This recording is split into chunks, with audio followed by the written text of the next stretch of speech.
یعنی آپ کا کام ہے دعوت دینا.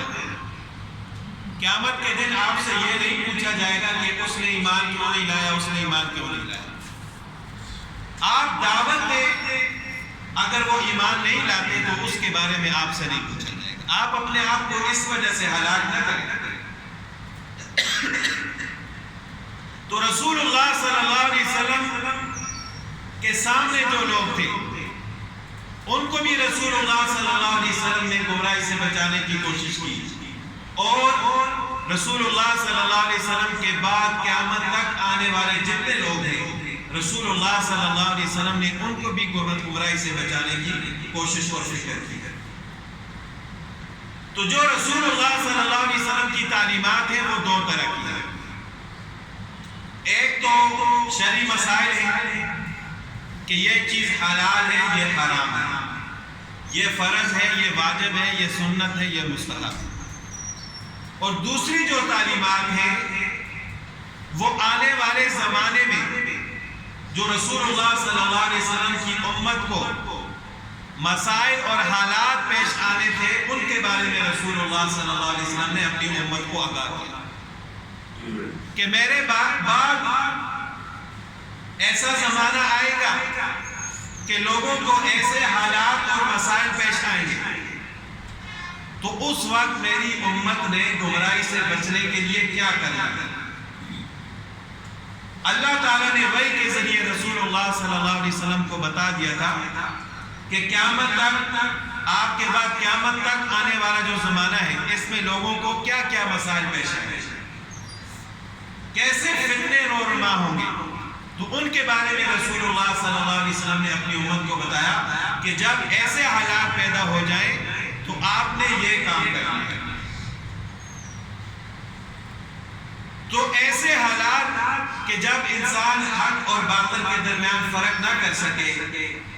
گناہ زیادہ ہو جائیں، قتل و غارت زیادہ ہو جائے، تو ایسے حالات کے بارے میں ہم کہتے ہیں کہ یہ فتنوں کا دور ہے.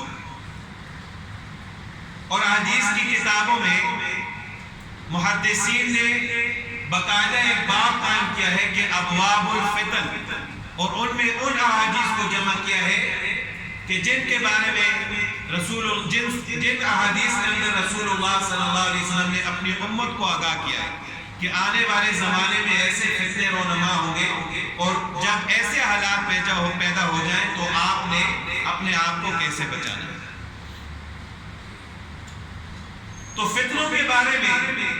ایک حدیث میں رسول اللہ صلی اللہ علیہ وسلم نے فرمایا کہ آپ کے گھر میں ایسے فتنے رونما ہوں گے، ایسے فتنے نازل ہوں گے کا وقع المطر، جیسا کہ بارش آسمان سے اترتی ہے. یعنی فتنوں کو رسول اللہ صلی اللہ علیہ وسلم نے بارش کے ساتھ تشبیہ دی ہے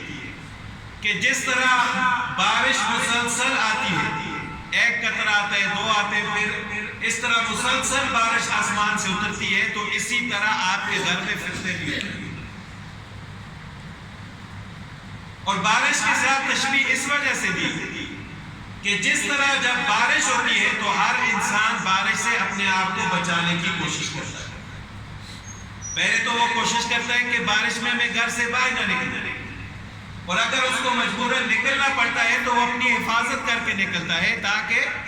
بارش کی وجہ سے میرے کپڑے گیلے نہ ہو، میرا جسم گیلا نہ ہو. تو اسی طرح جب فتنوں کا دور آئے تو اس وقت آپ نے فتنوں سے بھی اپنے آپ کو اسی طرح بچانا. اور ایک حدیث میں رسول اللہ صلی اللہ علیہ وسلم نے فرمایا کہ ستکون فتن، عنقریب فتنے ایسے رونما ہوں گے جیسا کہ اندھیری اور تاریک رات ہو. کہ جس طرح بالکل اندھیری اور تاریک رات ہو اس میں انسان کو کچھ نظر نہیں آتا، تو اسی طرح فتنے بھی اس طرح رونما ہوں گے کہ انسان حق اور باطل کے درمیان فرق نہیں کر سکے گا کہ حق پر کون ہے اور باطل پر کون ہے. اسی وجہ سے خود رسول اللہ صلی اللہ علیہ وسلم